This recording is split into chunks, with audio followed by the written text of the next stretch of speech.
Hi everyone, welcome back. I hope everyone had a lovely new year. You know, if you've been watching this for a while, that we've been struggling to make some progress. Well, today, that all changes.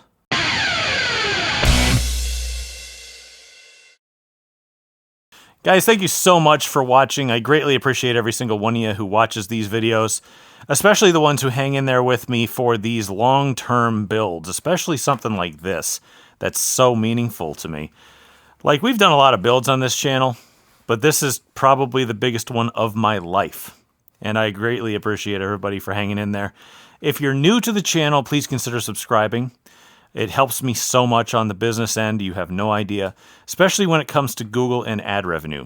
The more subscriber base that I have, the higher that number gets, and the more I can put back into this thing. I don't really make a lot with the ad revenue, maybe a few bucks here and there, but you know what? Every little bit counts, especially when you're buying parts such as this, and I'll get into that in a minute.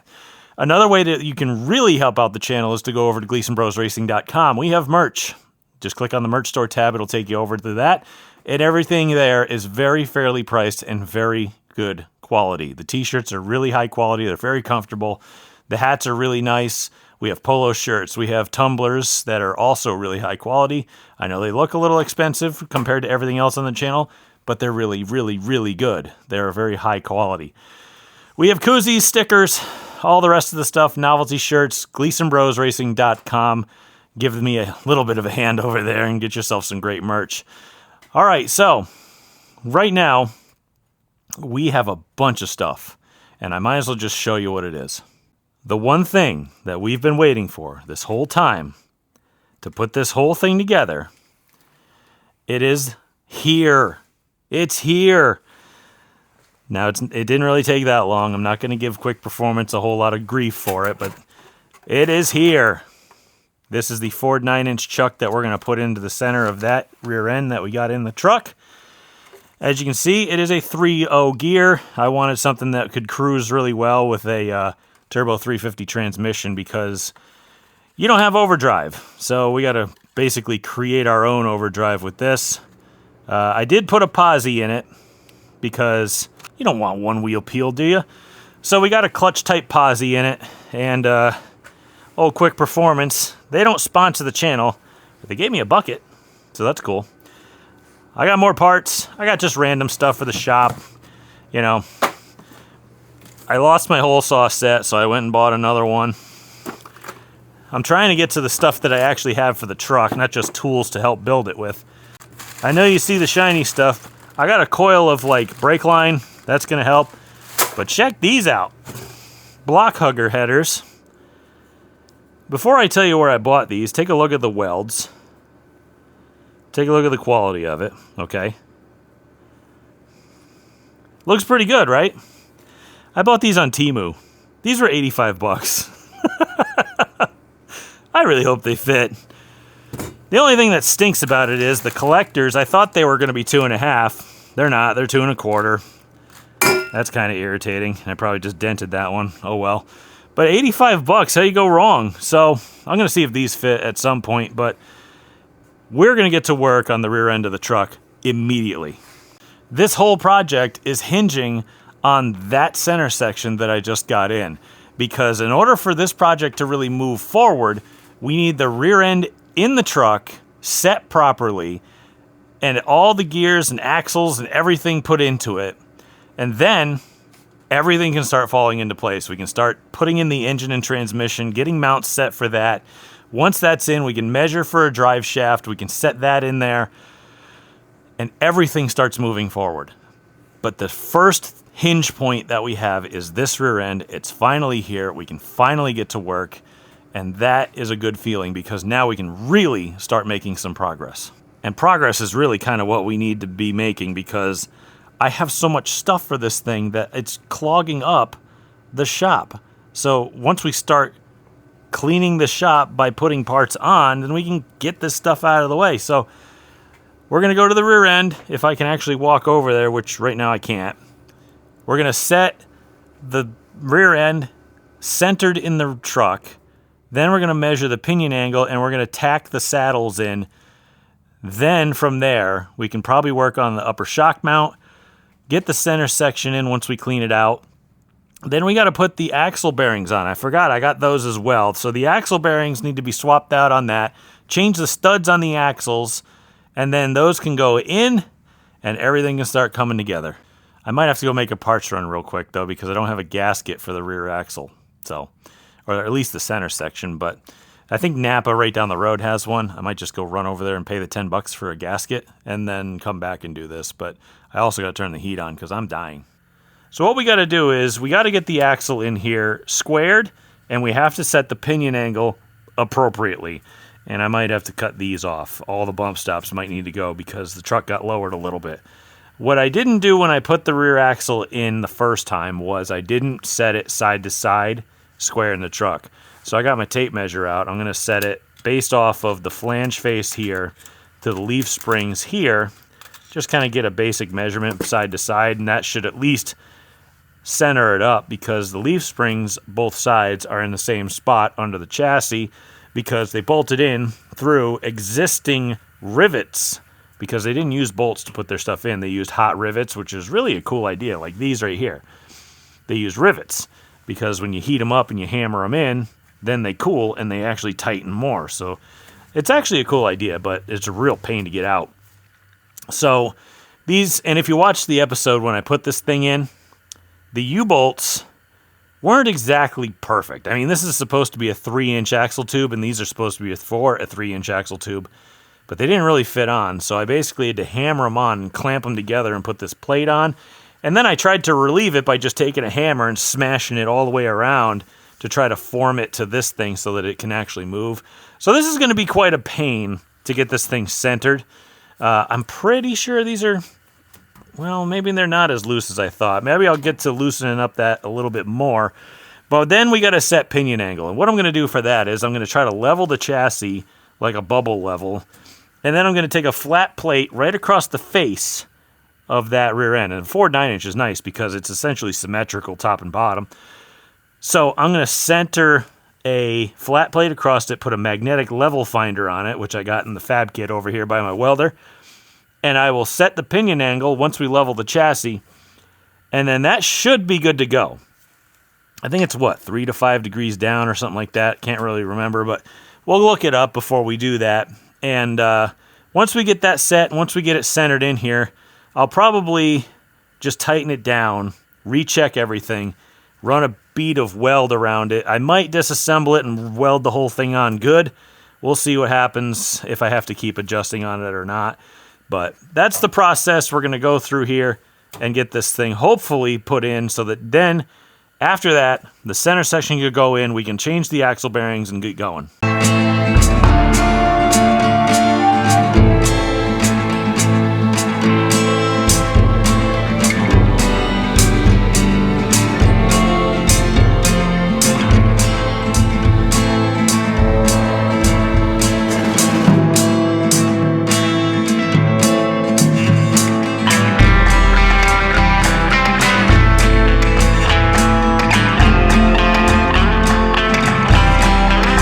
Okay, it's kind of gotten a little out of hand already. I'm glad I looked because that was in upside down. Yep. I was saying to myself, why is the vent on the bottom? Why is the drain plug on the top? Uh-oh. So you know what? While it's out, why don't we clean it up a little bit? It is kind of hideous. And I got to clean all these gasket materials off. And I should really hose the inside out and just make sure that's good to go when we reassemble it. So I might as well do that. I know all these cut marks and everything are kind of gross too, but like, you got to think about it from my point of view. No one's going to be under there, so who cares? Doesn't really matter, does it? I'm going to make sure this vent's unplugged too. I should probably put a little filter or something on that. But it gives me a good opportunity to make this right. Hey, there's a magnet in here. Well, that's cool. So we'll flush this thing, we'll clean it out, and then we'll try to put it back in. But this time, we'll actually center it in the rear end on top of the saddles before we put the U-bolts on, because that seems to be kind of a problem.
Looky there. It smells like hot rust in here, which is pretty great, but shocks, shock bar, rear axle, installed. So now we're going to move on. We have to get the axle bearings onto the axles. Then we can start assembling the rear end. We can put the drum brakes on. We can put the center section in. We can put the axles in. Then the entire rear section of the truck will be done. Like, actually done. And luckily, the drum brakes are not that difficult. They're going to be just a backing plate, which is already kind of loaded with everything that you need. Basically, you just get the axles done, you get the bearings done, you put the right studs in, because it's got 5/8 coarse thread racing studs in it right now. I figured out that because that axle was drilled for those studs, I figured out that a 1/2-inch stud, which will fit those drums and the holes in them and like stock wheels and stuff, I can get the right size shank, which is like 5/8 of an inch or even more. I forget how big it is, but it's like 43/64 or something like that. And a 1/2-inch stud from a Jeep. I don't know what year, I don't know what kind, but Speedway Motors had it, and it fits perfectly. So I'm like, well, let's just run that. So we got to figure out how to get the axle bearings off. Now, the way I did that one is probably the wrong way. I used a cutting wheel and just cut it off. And I got this one to do. Now, I think a bearing clamp and a press would probably do better. My problem is I have a press. It's over there, hiding behind everything I own. I just don't know if it's tall enough. So we're going to figure that out. But let me see. You know what? Let's go take a look. I really don't know if this thing's going to work. You know, the holes go way down to the ground. I don't know. Let's just try to unearth it first, and then we'll figure out if we can use it. I thought we should be able to, and I do have a bearing vise hanging around. Matter of fact, here it is. So we'll see if we can unearth that, and maybe we can do this the right way. I think pressing them on should be the easier part, as long as they fit lengthwise in the press, but I don't really know about getting them off, so that's the tough part.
poop. I was working on the axle bearings, trying to get those set.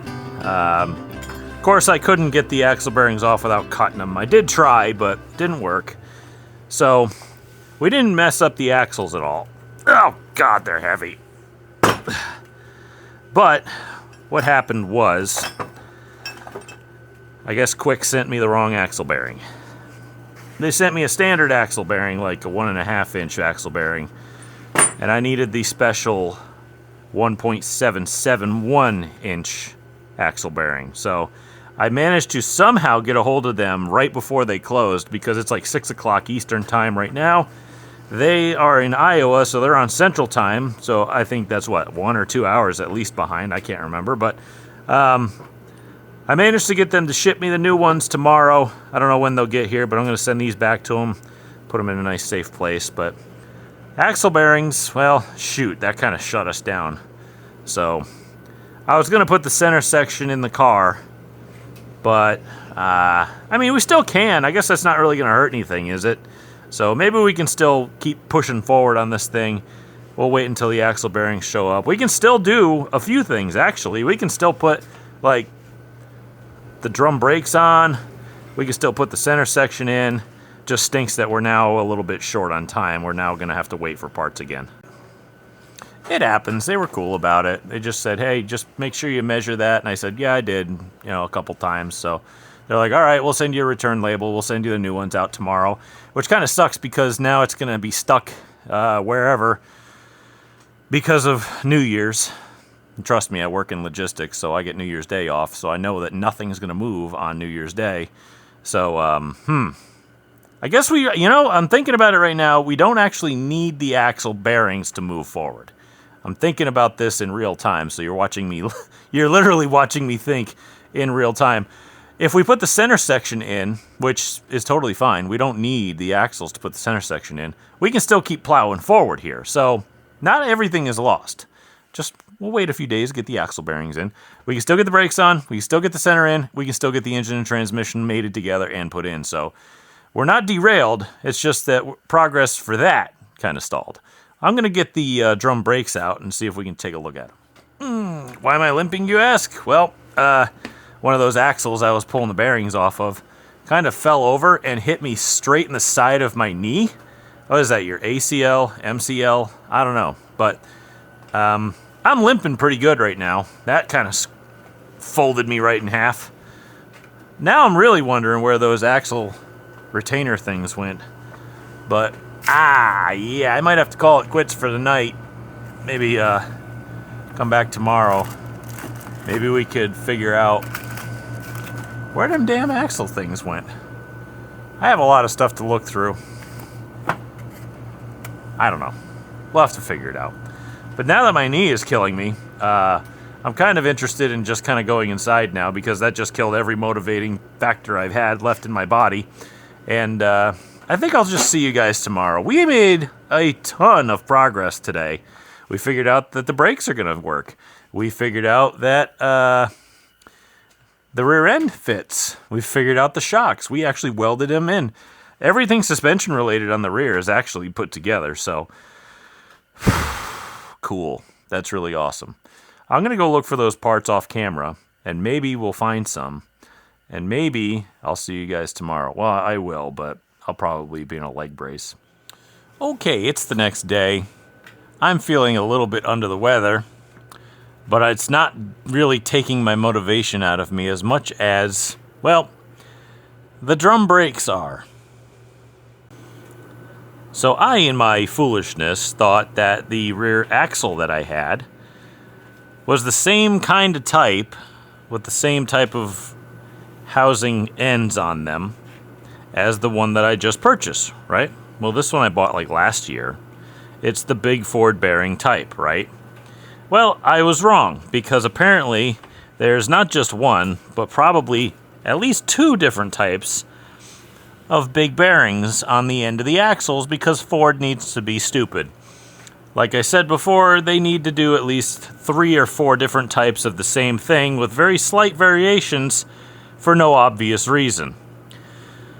So this rear drum assembly would fit that nice new axle that I have for my race car, but this bolt pattern will not fit the one that I have because my stupid ass thought that this was the same.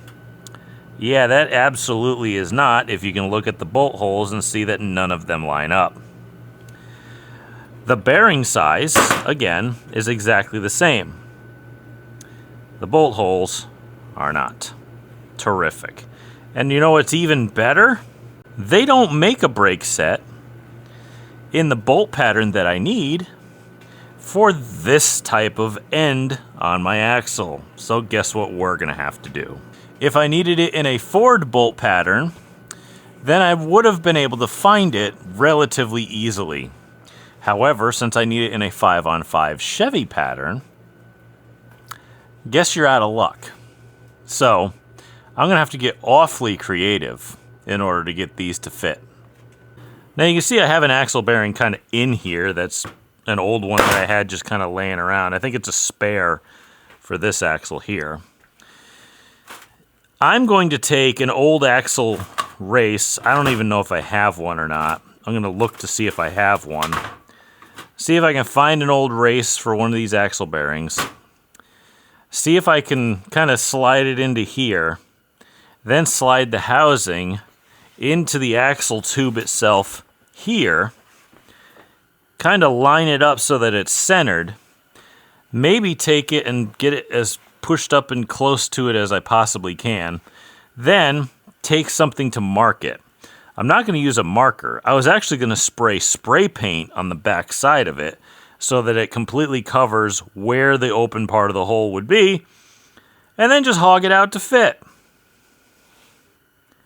I don't really have much other choice right now at this moment. Of course, I blame myself for this because apparently I need to know every subtle nuance of what Ford does to manufacture their axles and why they need 3 different types of the same axle. I guess that's my fault for not knowing completely, even though, you know, for circle track use, they're all basically the same. So I guess I'll have to figure out if, number one, they have a different back that I can just order and send these back, or 2, am I completely up a creek? Because the drums that I need, like I mentioned before, have to be 5-on-5 pattern. These are the only ones that I found.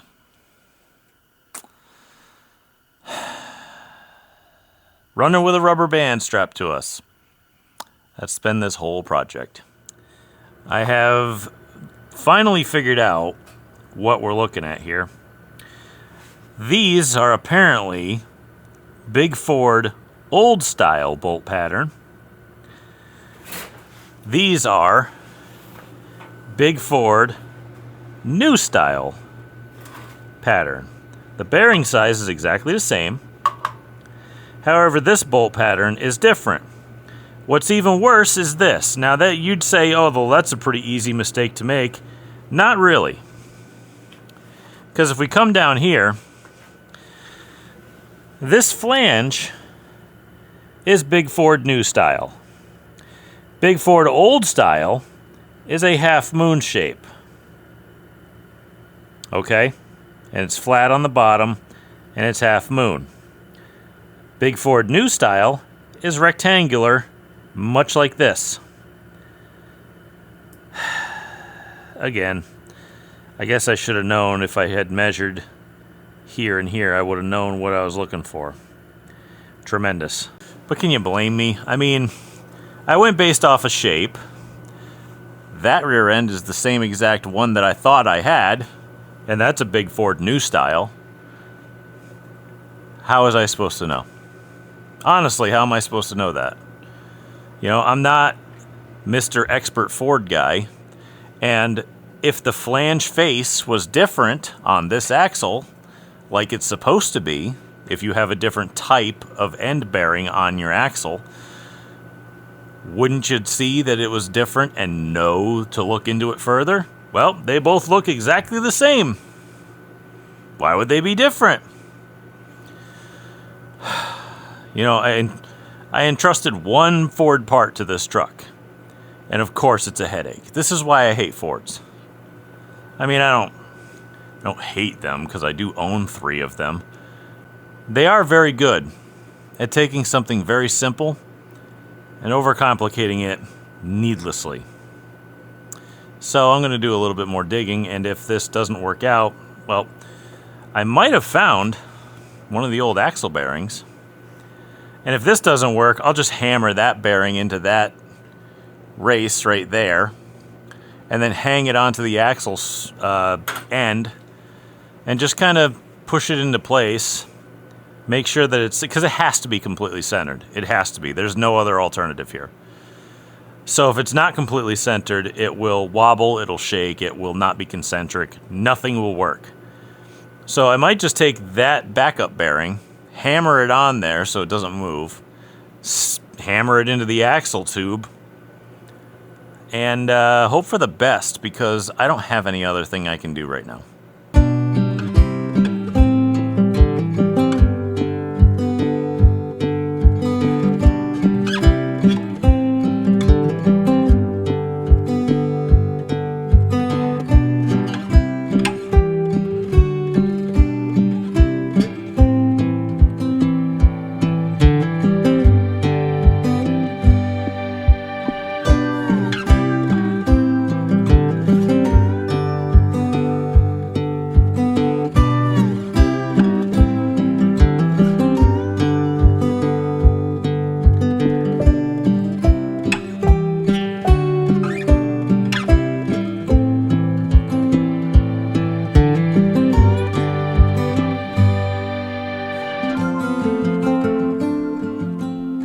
Can't say I didn't do my due diligence on this one when you hear my story.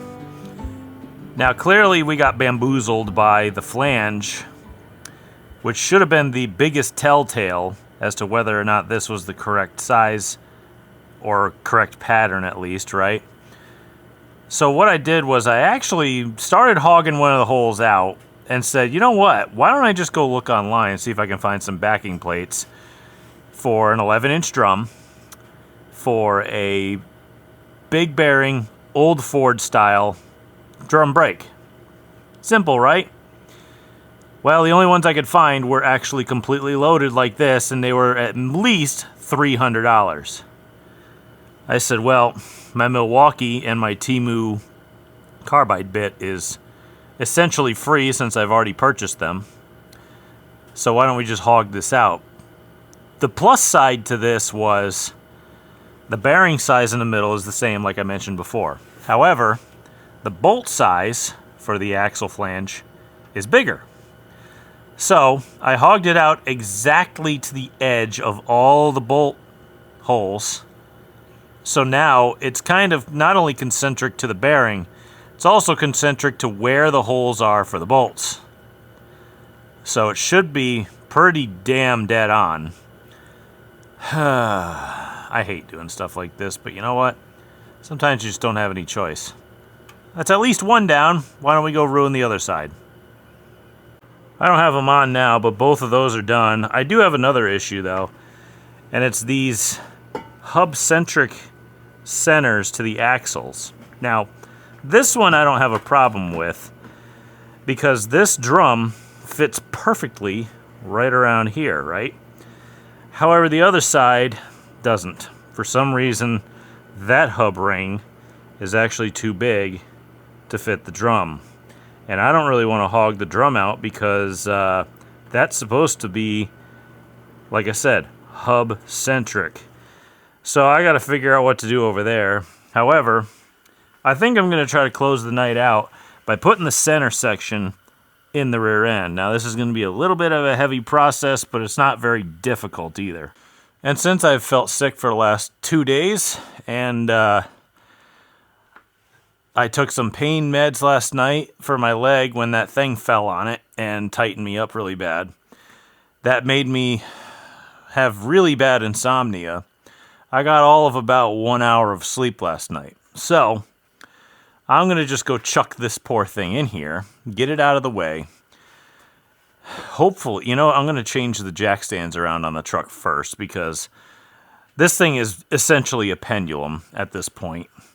And I do not want it falling down when I stick a rear end center section in. I apologize for how I sound right now, but I just can't. So I'm going to go move that, be safer, and do things right, and then I'm going to drop this in there and be done for the night because I got all day off tomorrow for the new year.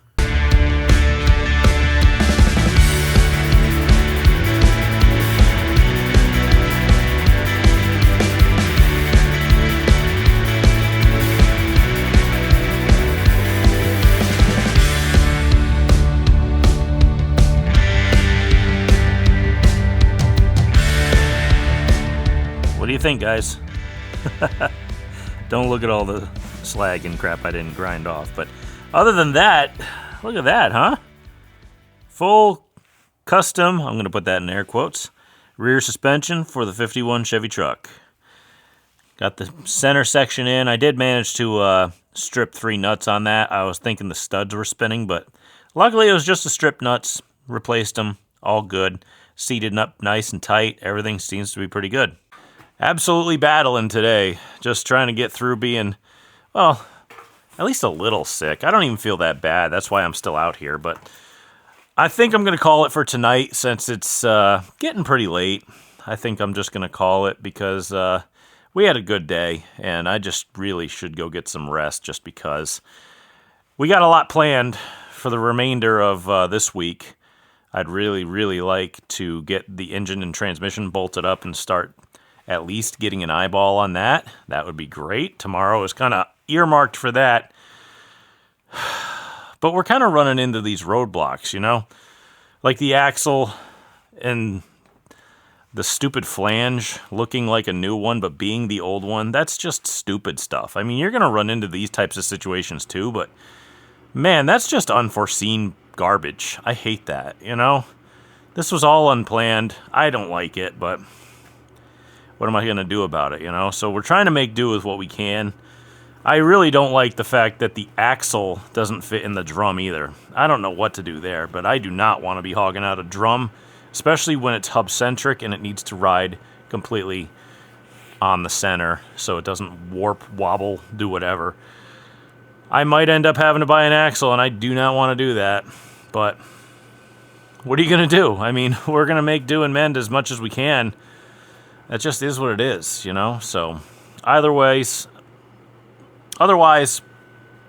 it's going all right.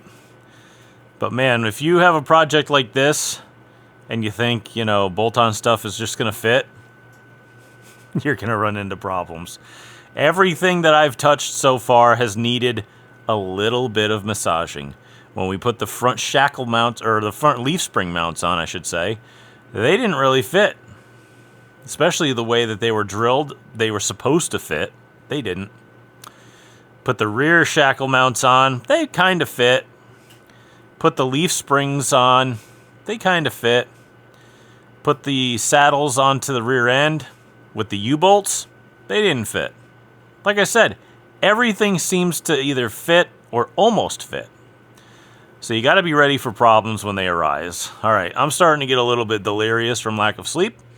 I'm going to go rest, and I will join you back here tomorrow, because tomorrow, fingers crossed, I feel good, is going to be a really big day.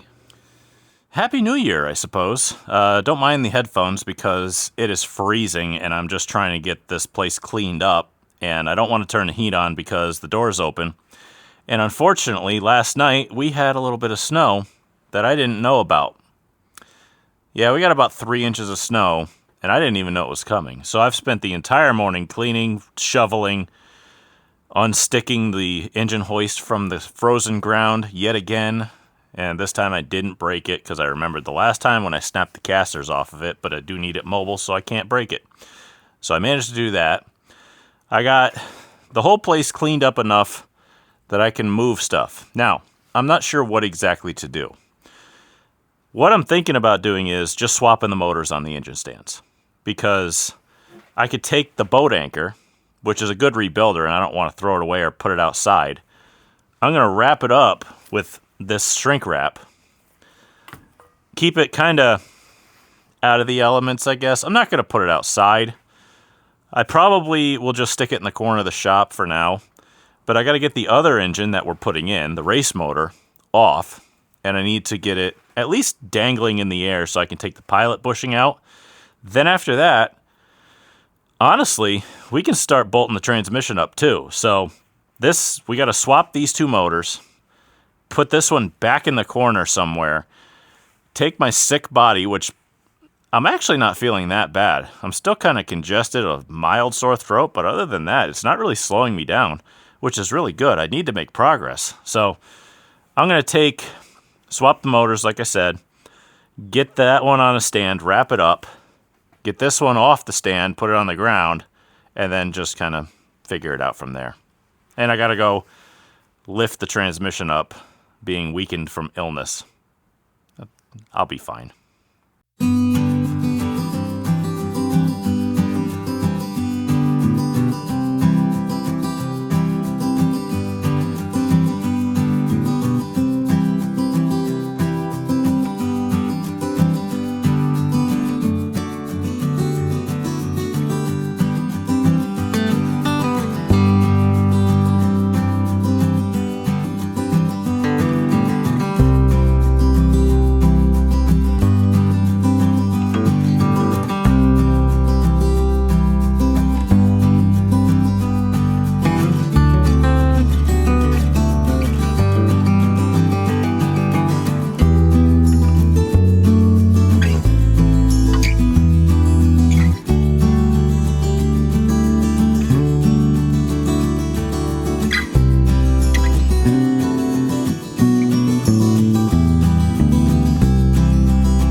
Okay, boat anchor is nice and safe over here, and this thing is nice over here. So, I still got to bolt the torque converter to the flex plate. They gave me some bolts for that. That's pretty great. I don't have to put a bolt on the backside. Thank you, Jegs, for building that in a much easier way. Problem is, I keep running into stupid little issues, and ones you just don't expect. Like, I'd poured the rest of my transmission fluid that I had, which I got to go buy more. I'm definitely not full, into the tube, and I can see it's dripping right here. It's because this little tab that got spot welded to this dipstick split. So now there's a hole here, so when you go to fill it, or if it starts pumping fluid or even starts heating up, it could expand, especially if the vent's clogged, and it could spray out right there. I know it's not pressurized, but that's a problem, and I don't feel like fixing that, so I might just go buy a new one and just be done with that. See, it's all these stupid little problems that just keep biting us. Another problem I have is I don't have a transmission mount. We might have a transmission mount at the other shop, so I'm going to go take a ride over there just to take a look.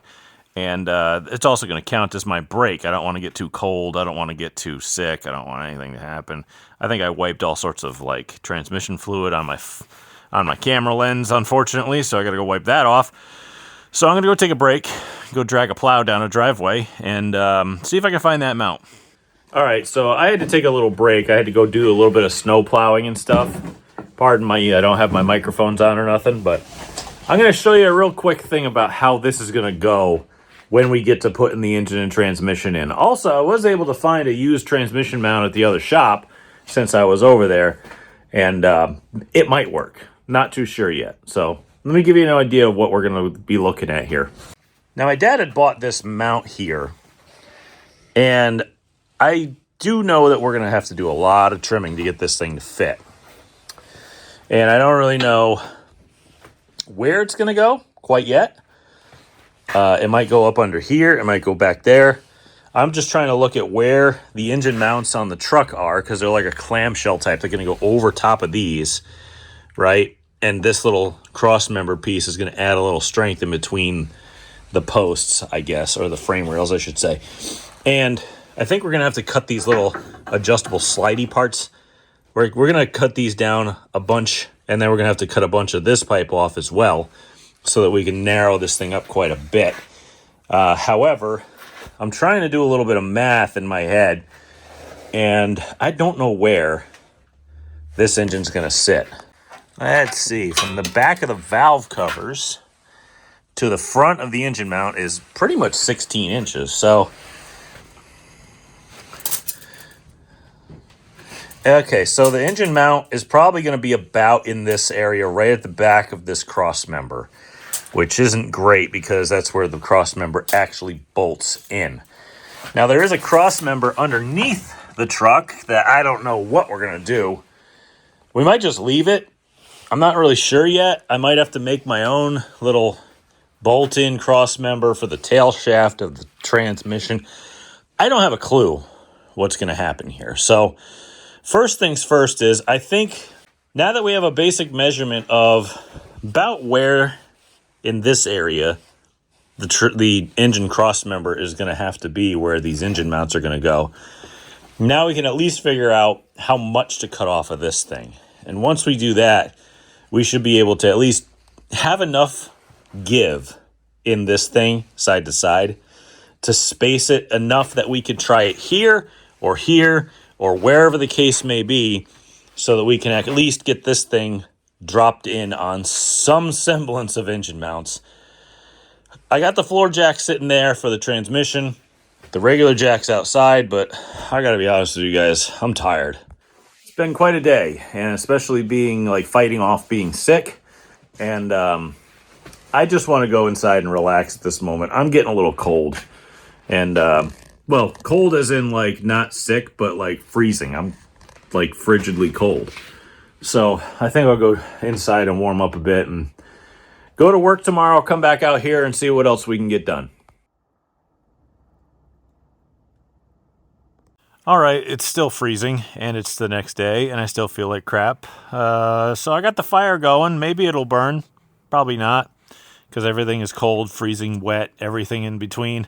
And as the smoke begins to encroach on my area, I'm going to try to get this front engine mount at least in place. If we can get the front engine mount kind of bolted in, or at least in place, enough for us to be able to move things around in here without needing the engine stand and the door open, that would be really tremendous.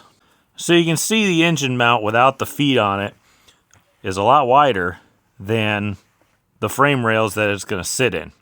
So I figure we'll find a place right good in the middle here of the frame rail on both sides. Make sure it's equal. Like, we'll measure it and we'll cut it off equal on both sides. And then these might need to be cut down as well. We'll have to test fit it once or twice.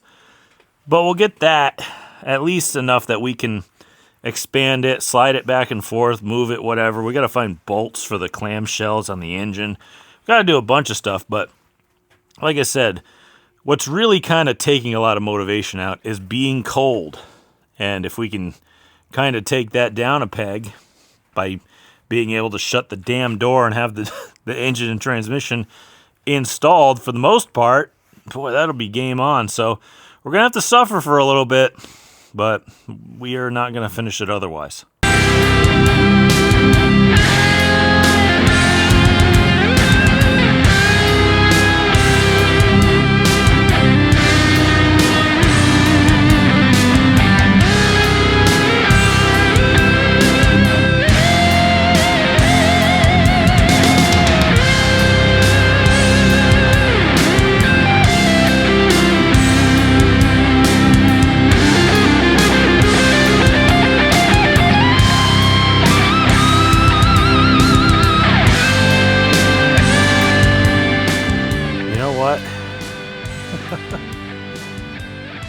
This is kind of cool, actually. I'm not going to lie to you.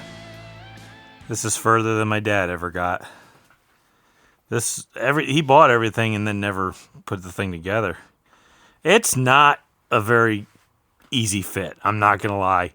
I had to pull a bolt out that bolts the subframe in. Luckily, there's like 6 more on both sides, so if I had to, I could just weld the damn subframe in, but, you know, I had to do that because the motor mounts wouldn't fit inside those slots there, so I had to get that clear. Once I did that, it kind of took a bit of finagling, but it wasn't so bad. Now, this is probably as far back as I really want to make it, but we're still going to kind of work on that because there's something else that I have that I really want to work with, and it's this drive shaft right here. I pulled it off the wall because I had one, and you know what? I'm not sure, but that thing might work if we kind of take a quick look at it. Now, it is set for a 1310 U-joint in the back, and that is a... Oh, God, I'm being run over. That is a 1310 U-joint on that. So, I was thinking about crawling under there and just kind of holding it up and seeing what it looked like. And maybe if I could inch that motor and transmission back or forth an inch, maybe that would fit. I did a bunch of looking online to see what other people have done, and they said, yeah, around 52 inches for a drive shaft. I'm like, I got like 3 of those. So that one's like 51 and a half. The one up on the shelf that you can't see that's hanging up over there is like 52 and a half. The one I have in my Stafford car is like, I don't know, 51, something like that. I forget what it is. Whatever's legal. So all that's really left now is to figure out the drive shaft. Hope to God that it fits, because I do not want to spend money on one if I already have one. They're expensive. A drive shaft, if I get a custom drive shaft, it's like $500. If I get a fast shafts like that for a race car, the price comes down a bit, but you're still looking at $350, all said and done. But really love to be able to make that fit. And once we get all of that stuff figured out, the way I'm going to center this thing in the truck is by measuring the tail shaft centered in between the frame rails. If I get the center point of the tail shaft of the transmission centered in between the frame rails, I'm basically just going to say, okay, that's good enough. Lock her down, weld it, do whatever. We might have to pull the motor out again, but that would be fine. I'm also going to probably look underneath. I might have to make a transmission mount, but that'll be probably a little bit easier. Bolt it in. Bob's your uncle. All those euphemisms. And hopefully we'll have it right. The one thing I've noticed that's going to be a problem is going to be steering, but it's not going to be a huge deal. It won't be this convoluted, ridiculous mess that it might be or should be. Essentially, it's just going to make probably one extra angle in it. Because I bought those tight tube kind of center dump, it's going to dump right there for the exhaust, which won't be too bad. And this steering should pass that. It shouldn't be in the way. But instead of me going straight down to where it is, now I just have to come straight and then down. So won't be too big a deal. I'm not sure what I'm quite going to do just yet, but I'm sure we'll figure something out. I might just take and get a couple Heims, build a couple stanchions up, put one single slot piece in, another bar down, bendy, put her in. Should be all right. Boy, that helps. Boy, I'm hoping it warms up in here quickly, but I'm just glad we figured out that this engine hoist would stay in here with the door shut so I could turn the heat on and not smell smoke constantly. I mean, the fire pit was a good idea. We've tried it before, but for whatever reason, even with no airflow and in an enclosed space, it's still just straight in the garage with the smoke. It sucks. I don't know what the hell the deal is, but we found a spot for this thing to sit. It's as far back as I could possibly get it because I do want as much clearance as possible. I don't know where any of these mounts go for the front cross member or the radiator supports or anything. I don't know where any of that stuff goes, and I got to make sure that the front pulley assembly is going to make it. It's backed up to the notch of the firewall where the old inline 6 used to go, so that's as far back as that'll go. The transmission's hitting the transmission tunnel. I don't know how much further I can go other than this, so I had to take a few bolts out of this cross member to get it to fit. I'll probably have to replace some of them at some point or weld it in. I don't really know at this point. But the main problem I'm running into is drive shafts. The longest one I have was for one of my race cars, and it only engages an inch or two, and that's just not enough, so we're going to have to figure something out there. So I might have to measure and see if I can cross-reference one, or I might have to get a custom one. which really stinks, but that's kind of the least of my worries right now. Right now, what I want to work on is getting the engine and transmission kind of fixed in place.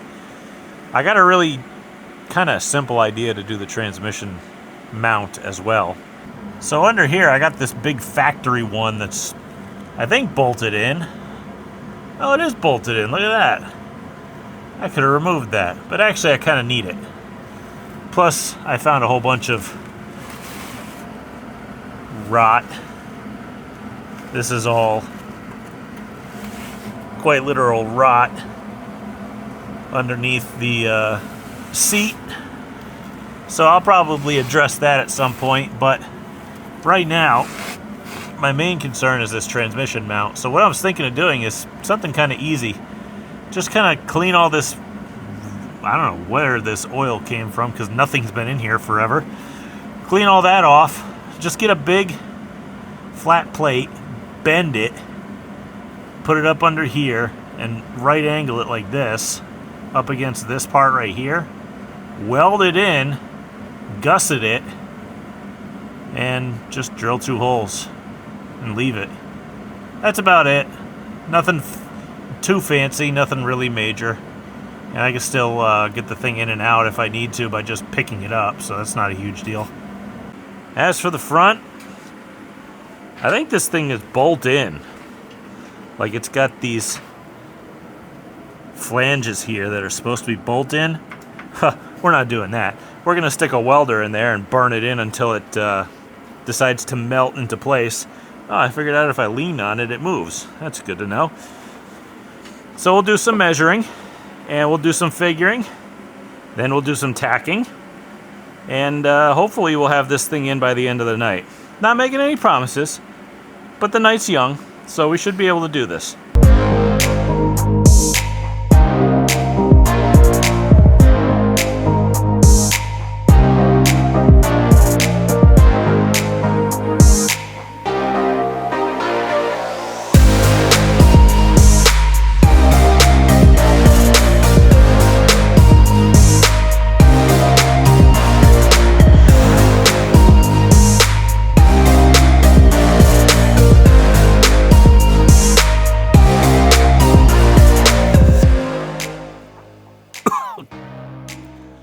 God almighty. Really wish I'd cleaned the frame rails out. I did not account for how much sconge and oily, disgusting, toxic mess. Oh, I really gotta go plug the fan in, but my booger welds aside, it's kind of cool, man. This thing's in. Some of these bolts I had to remove. I just threw a big fat double stack tack weld on these corners of the subframe so it can't go nowhere on that part, and that should hold her pretty good. If an adult says it ain't going nowhere, then it ain't going nowhere. Gotta make the transmission mount still undecided as to what I want to do with that, with how oily it is under there and how poorly this thing's been welding because of it. So I'd have to go underneath and really clean absolutely to death on it. So I'm going to take a few minutes to air it out in here and see what I want to do next today, because, boy, that was a big job. Now, I do have another stock appearing, although it is solid, transmission mount over here on this transmission I took out of my old car. So I might take that, and take it off that transmission, and just use it as like a template for the one that's in the truck here, because essentially what's great about these old Turbo 350s and Saginaw's and Muncie's and all that stuff, all the parts are like the same. The mounts are the same. The input shaft or the slip yokes are all the same. Like the output shafts are all the same. They're all the same. And basically they all use the same parts, which is cool. So the transmission mounts are also the same. So I'll grab that, use that as some kind of template, make it so that although I will have to go and measure underneath how far I can go, but I do need the bolt spacing because there's 2 bolts on it. So I can use that. And then once I get down and clean everything up underneath, maybe I can get to welding it on, maybe not. Not too sure yet. It sucks in here right now. I gotta air it out. There's no other alternative. I gotta go air it out.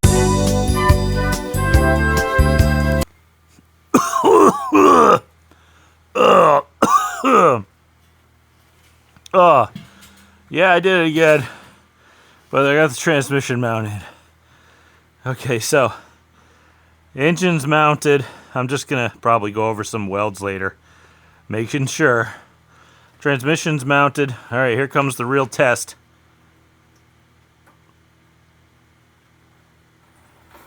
Yeah, it's off. I should go show you that mount real quick. So that's what I built, and it's currently sitting on. Look at that, huh? Welds came out great. I'm pretty pleased. And that is at least 1/4 inch thick metal. That is beef. It's on rubber mount, so the vibration won't be so bad, which is good. And she's gusseted, so should hold her up pretty well. So I think I'm just going to have to bite the bullet and order a drive shaft. I found a place that'll do it for like $300, and I know, cheaper isn't always better, but fingers crossed. Well, the problem is I got like a 52.5 and a 51.5 when I needed a 56. So they make them. I'll probably just put in an order for one and bite the bullet again. But you know what? When it gets here, I can literally just slip it in on both ends, bolt it up, and the drive line will be completely done. Okay, I think now I'm done for the day. I gotta get out of here. Being sick and being in this isn't fun. So let me shut off my heat and get these glasses the heck off. Oh wow, it wasn't the smudges in the glasses. It is actually the spat in here. Alright, I'm gonna get out of here. I don't know what I'll get done tomorrow, but I'll be honest with you guys, we did a lot this episode, so I'll be back to shut this thing down tomorrow. Alright guys, it's a little late in the next day. I figured I'm gonna come in here and shut the video down for this week. Just to say thank you guys so much for watching and going on this journey with me. This has really, really been a difficult process, but you know what? It's really kind of fulfilling when I sit here and look at it, and I got a lot of you to thank, and I really do want to tell you that I do appreciate everything that you guys do, whether you share the videos online with your friends, whether you comment, whether you just hit a like button, anything, especially if you go to GleasonBrosRacing.com and you buy some merch, like one of these hats, a koozie, a tumbler, t-shirts, we got a bunch of those, college shirts, you name it, we got a bunch of stuff there, stickers, all very affordably priced, and it helps the channel out so much. If you want to help it out, that's a really good way to do it. Another good way to do it is to subscribe, because there's a lot left to do on this thing. And it's unfortunate I couldn't get anything done tonight, but you know what? Got to take a break every once in a while. So next week, we'll get into putting a lot more into this truck. Whatever parts show up, we're going to put into it. We definitely have to get to work on the steering, and we have to get, there's just everything. I mean, you name it. Everything. Everything's going to go in. So we're going to work on whatever comes in and whatever parts we have, and we're just going to keep the ball rolling. It's cold. I'm getting over being sick, and I can't see the light at the end of the tunnel, but I can see a little glow. So thanks for joining me yet again in another one of these installments, because like I said, you know, I wasn't going to say this, but I will anyway. When you watch a lot of these automotive YouTubers, they're going to go out and they're going to find a car somewhere that hasn't run for a while and dump some oil down it and crank it over, and it's essentially already a complete vehicle. This thing didn't have anything on it. I'm literally building this thing from scratch, completely custom with pretty much everything. I mean, I've had to make the rear axle fit, all the suspension in the back fit, the front end I've had to make fit. I had to custom make all the mounts for everything. I mean, I had to rebuild the transmission. I had to do everything. So it's like, do you think I could fit that into a 2-hour episode? Not if you want one every month. You know what I mean? So, like I said, if you like honesty and you like reality, this is where you should be, because this is real life here. This isn't just some, hey, I found a car, I bought it on, Craigslist or Facebook Marketplace, and I dumped some gas down the carburetor and it worked and I got it to run because I sanded some points.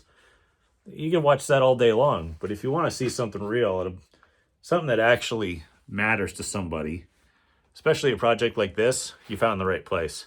So thank you guys again for watching. I greatly appreciate it, and I'll see you guys next week.